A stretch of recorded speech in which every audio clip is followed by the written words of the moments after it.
Tonight, swing dancing on campus. We'll have more coming up. Plus, Troy students donate blood. Stay tuned. TrojanVision Nightly News starts now. From the high-definition digital production center on the Troy campus, with news from Troy University locations around the world, this is Troy TrojanVision Nightly News. Hello and welcome to Troy TrojanVision Nightly News for January 31st, 2012. I'm Judson Garner. And I'm Bailey Majors. Thank you for joining us this evening. Hazing is known to be a problem in Greek life on college campuses everywhere, and last night, one Troy University fraternity took initiative to raise awareness about the problem. Courtney Addison has more. Hazing is rumored to be very prominent in Greek life on campuses everywhere. With rumors flying around campus last semester about hazing, Farmhouse President Tyler Pigg tells us why they felt raising awareness is important. If there is a problem that needs to be hashed out, we feel that our community should be aware of it. We're not turning our back. We're being proactive and being honest with what happened and trying to prevent that from happening to other fraternities and sororities as well. Students were given the opportunity to ask the panel questions and receive information concerning hazing. One subject that was frequently talked about was traditions. It's always good to come up with new traditions, but some of the traditions that they have aren't harming anyone. So keeping the traditions that aren't harming anyone isn't a problem. It's the hazing that's the problem. You should always try to progress and make new traditions, make new things that make members earn it, because you did earn your organization. They see an ability for you to organize, lead. For those students who feel they are victims of hazing, they are suggested to stand up and find help. I think that they should find somebody to talk to and let that person step up for them. There are other people outside of the Greek system that would take that issue and make sure that it was heard. You also should follow something similar to the golden rule: do unto others as you would like them to do unto you, and hazing wouldn't be something you would want done to yourself. Another goal of this seminar was to help other Greek organizations step up and to also help unify the Greek community here on Troy's campus. Incidents that have happened on our Greek community will be shed, their light will be shed on them, and that they will use this to make it educational. I would love for other fraternities and sororities who have problems to bring us into a room one night and let's be honest and hash it out, because a unified Greek system is what's going to make Troy University a lot better, not just a split one that's all about competition. Courtney Addison, Troy, TrojanVision News. Farmhouse Fraternity will also be on the quad throughout the week to continue raising awareness. A Troy University sorority gave Troy students a chance to give the gift of life this afternoon. Zeta Phi Beta partnered with the American Red Cross for a blood drive that lasted throughout the day. The need for blood has increased recently due to the recent weather disasters in the state. Any Troy students were able to roll up their sleeves and participate in the blood drive. One Zeta member shares why she thinks blood drives can be successful on college campuses. Today has been actually very well. A little slow at first, we're really picking up. The demographic that college students have, they volunteer more, they're more likely to do community service, and they're just a lot more willing than maybe any other group to give blood. Today's blood drive wrapped up around 4:30. To find out more about another upcoming opportunities to donate through the Red Cross, you can go through their website, redcross.org. Well, Bailey, Troy University has a new organization on campus. That's right, Judson, and it's got students in the swing of things. Deatra Montgomery has more.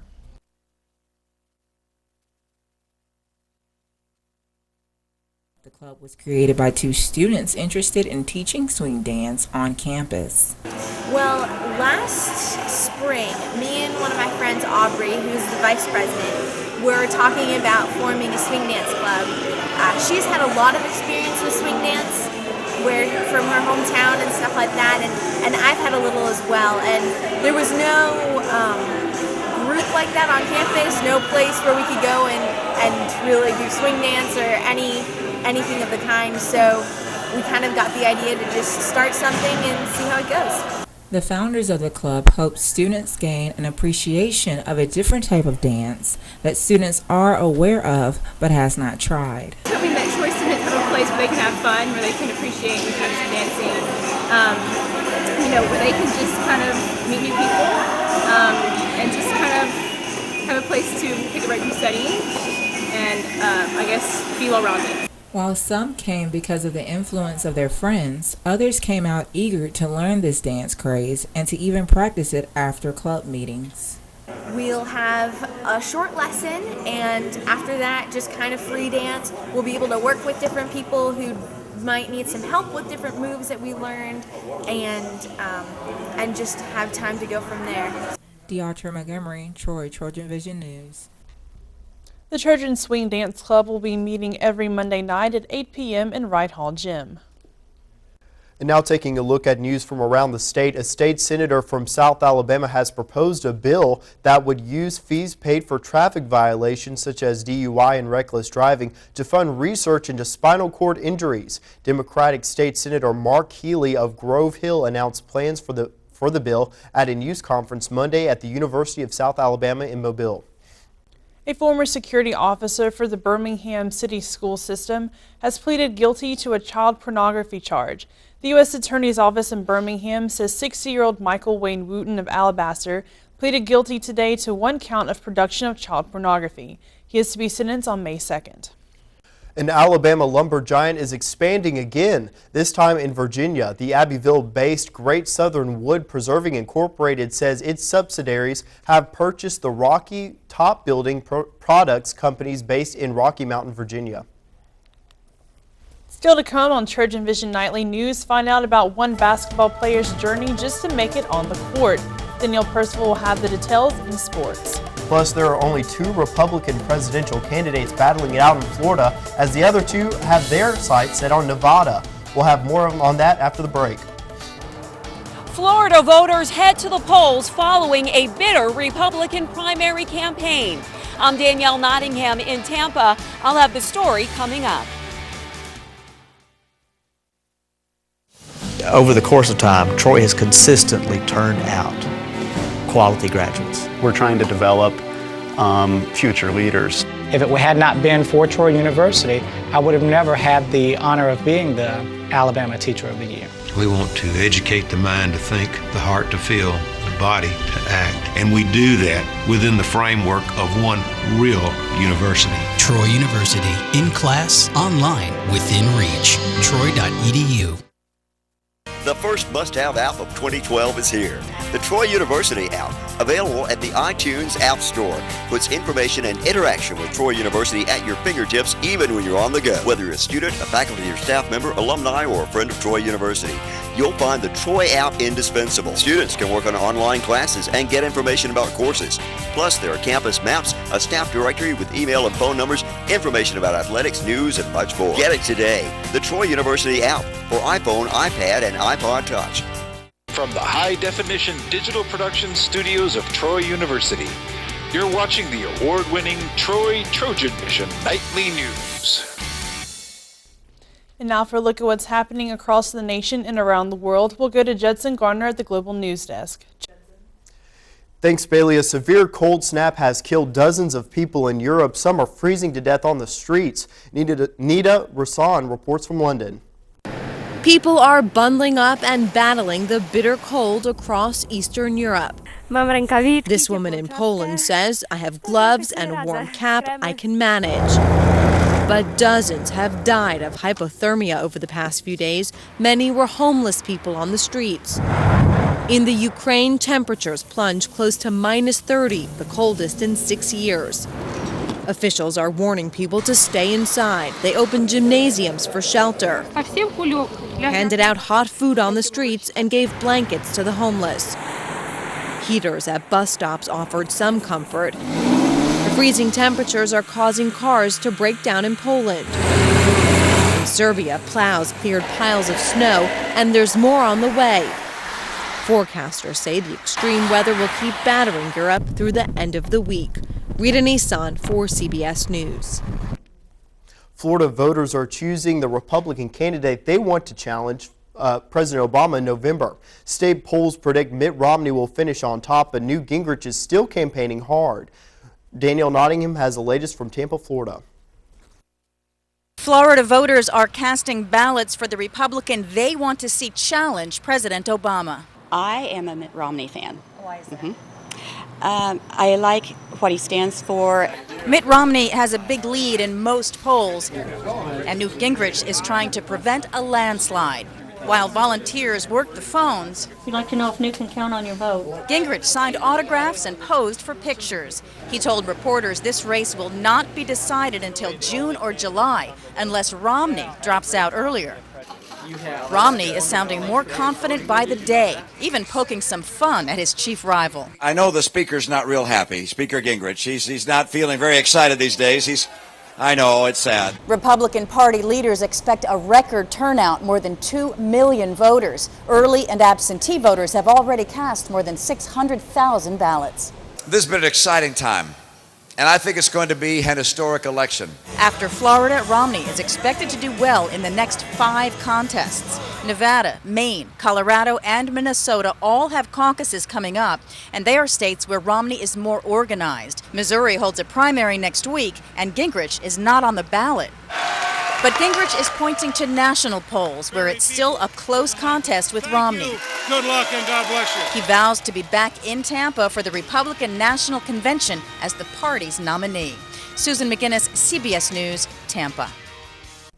Secretary of State Hillary Clinton is at the United Nations in an attempt to end the violence in Syria. The plan centers around pressuring President Bashar Assad to step down, but as Durat Geraldino reports, Assad has a big ally at the UN.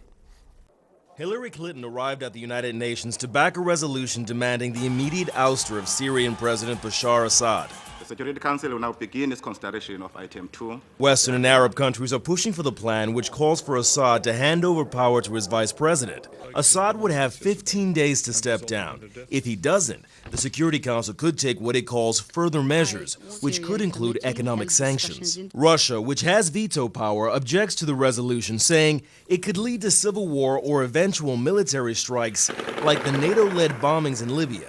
The UN is taking action as violence escalates in Syria against those who oppose Assad's regime. The United Nations estimates more than 5,400 Syrians have been killed since the government cracked down on protesters last March.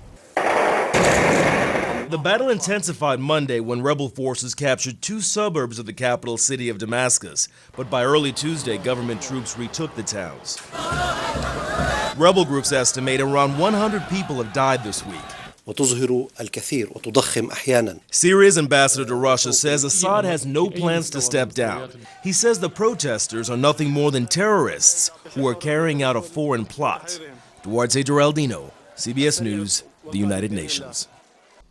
And that'll wrap things up from the Global News Desk. To see more stories from across the country and around the world, you can tune in to Trojan Vision Global News right after the nightly news. Now, back to you, Bailey. Thank you, Judson. And now Danielle Percival joins us with sports. So Danielle, it's the middle of the week. Not a whole lot of action going on in Trojan sports. Well, that's right. The men's and women's basketball teams will be back in action on Thursday for a doubleheader here at home. But right now, let's look back at this past weekend and what's coming up.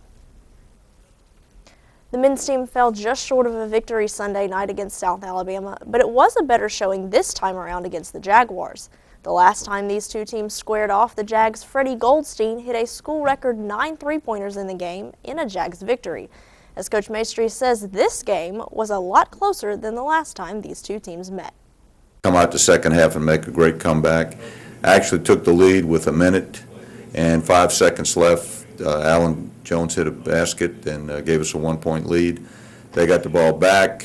We did a great job defensively. I think Goldstein shot it, missed the goal. 3 guys went for it, bounced out of bounds. They called that out on us, and they got to take a chance for the last shot. The team will return to the floor in Sartain Hall Thursday night, taking on Florida International.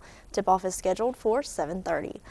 And this year, the men's basketball team only had a few returning starters, so new guys were put in the prime place to step up, and one player had to overcome a lot just to get the chance to play this year. Dustin Carroll fills us in on that new guy. With the men's basketball team in the heat of their conference schedule, one player has really stepped his game up this season. Junior guard Justin Wright is currently second on the team in scoring. But for Wright, this season almost didn't happen after suffering from a vertebrae shift which caused pinched nerves and resulted in spasms in his back. We were doing preseason conditioning, and we were just playing pickup one day, and I went back home, back to Pace for a couple days, and I played a little pickup, and that's kind of where I felt it. Just because it was tight all week during conditioning, and then it just kind of hurt, and I came back and I kept going on it, and then finally I had to sit out and I had to go to a specialist. Wright was skeptical that he would get to play this year after speaking to several trainers. It wasn't until he spoke to a doctor that things started to look up. I talked to a bunch of different trainers and a bunch of different therapists, and they all told me with my injury there was a good chance that I wasn't going to be able to play this year. And then finally I got in with a specialist, and he told me that what I wanted to hear, that it would be all right as long as I took care of it. And therapy with the training staff here and everything, that all got me to where I need to be right now. Coach Don Masonry says one thing he likes about Wright has been his ability to mentally play through his back problems. I think one of the things that really stands out about him is his mental toughness. He came in, he was in great physical shape and all of a sudden he hurt his back. And the doctors wouldn't even let him practice for 5 to 6 weeks. He couldn't even bounce a basketball. And he came back from that back pain and has played in pain the last 2 months. And he really never complains about it. The Pace Florida native does not feel 100% yet, but his play has continued to improve as the season's progressed. He feels once the season ends, his back will be completely healed. Every now and then I feel stuff, but it's nothing. The biggest thing I feel right now is I just can't move and jump like I did when I was healthy. And I think after season, once I take a week or so off, I'll be right back to where I was. But because I've had to go so hard on it, how it is, it kind of wore me down. But it'll be back. It's not the same, but it'll definitely be back after season. Dustin Carroll, Troy Trojan Vision Sports. This is Wright's first season with the Trojans after transferring from Pensacola State College. The women's basketball team's struggles continued over the weekend as they dropped their game against South Alabama 63-26. While this was the lowest total points scored by the Trojans all season, head coach Mike Murphy says this team can learn from their mistakes. We really struggled offensively, and it wasn't a byproduct of taking bad shots or poor spacing or scheme. We just didn't put the ball in the basket. We got in a hurry a little bit, and I think the kids' confidence got shot. But we played hard. We played with great intensity, and the kids have great chemistry. That we had a great practice this morning leading into Thursday. So we just got to keep moving forward. I mean, everyone's frustrated, but we're working hard, and as long as you're working hard, you give yourself a chance. The team will hit the court Thursday night to take on FIU in Sartain Hall. Tip-off is set for 5:15. So Judson Bailey, no sports in action tonight or tomorrow, but the men's and women's basketball teams will be back in action Thursday night in Sartain Hall, with the women playing at 5:15, the men at 7:30. Hope everyone can come out and support the Trojans and cheer them on to a victory. Absolutely. Definitely looking forward to those games on Thursday, and best of luck to them. Absolutely. Thank you. Thanks. Still to come on Trojan Vision Nightly News, Aaron Taylor will find out how students and community members will get a chance to learn more about leadership. But first, the weather has been sunny and pleasant all day. Will these temperatures stick around? Derica? Well, Bailey, the temperatures might stick around, but the clear skies may not. I have more on that after the break. Now the big guy comes up. Hitting 142 with 92 RBIs and 36 homers. The first pitch is fouled between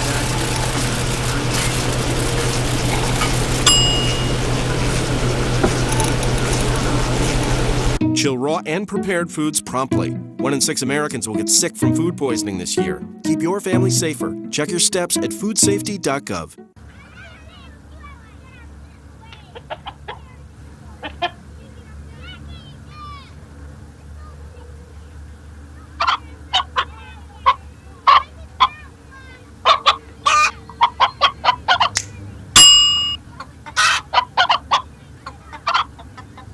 Separate raw meats from other foods by using different cutting boards. 3,000 Americans will die from food poisoning this year. Keep your family safer. Check your steps at foodsafety.gov. From the high-definition digital production studios of Troy University, you're watching the award-winning Troy Trojan Vision Nightly News. Now Derica James joins us for a look at weather. Well, Derica, we had some good light jacket weather today. The sun was out and there wasn't a cloud in the sky. How long are these temperatures going to stick around? Well, the temperature is going to stick around for a little bit, but it might be some rain conditions might be coming along with it, but I'll get into that later. First, let's look at our campus snapshot. As we see that the skies are still clear right now, it's still a nice time to get out, probably do like a workout on the quad or something, or just go out and enjoy it. as we look at our current condition, the skies are fair. Temperature coming in at 57 degrees. Dew point at 38 degrees. Humidity at 50%. Barometers at 30.06. And rising with winds coming from the north-northwest at 10 to 15 miles per hour. As we look at temperatures around the state, Huntsville coming in at 45, Birmingham at 48, Montgomery at 55, Troy at 57, Phoenix City at 56, Dothan coming in at 61, and Mobile coming in at 60. As we look at current temperatures across the southeast, we see that most of the temperatures are mostly in the 40s and 50-degree range, with Mobile coming in, Miami coming in at the highest at 81. But as we go into current temperatures across the United States, we see that most areas are about in the 30s and 20s out to the west of us. But most of the southeast is just experiencing some mid to high 50s. As we look at current surfaces, we see that the west is having a high pressure system coming through with a couple of cold fronts here and there. But as we look closer into our area, there's not much going on with light winds. As we look over the next 48 hours, not much precipitation coming in through our area. No thunderstorm warnings coming in. And as we look at the forecast winds, some areas may have some pretty high winds coming through. But as you can see, most of Alabama is going to be okay. And as we go into Saturday forecast, you can see that Alabama is supposed to stay clear. And also on Sunday, we're supposed to stay clear. And Monday, most of the United States is supposed to stay clear. We're on the west, they may be seeing some chances of precipitation. And as we go into Tuesday, we see that we're also clear, but some parts of the north may see some. And the tip on Miami may see some rain also. For tonight, mostly clear, with 20% chance of rain with light wind and variable winds coming from the northwest at 3 miles per hour with a low of 39. Then as we go into tomorrow, mainly sunny, no rain, light winds coming from the west-northwest at 8 miles per hour with a high of 67. Then as we look at our 4-day forecast, we see that Friday, Saturday, and Sunday, it's going to be some nice temperatures coming through. Friday, high of 67, low of 34. Saturday, high of 61, low of 33. And so, Justin, as you can see, it's going to be mainly a nice week. All right. Well, thanks a lot, Derica. Thank you.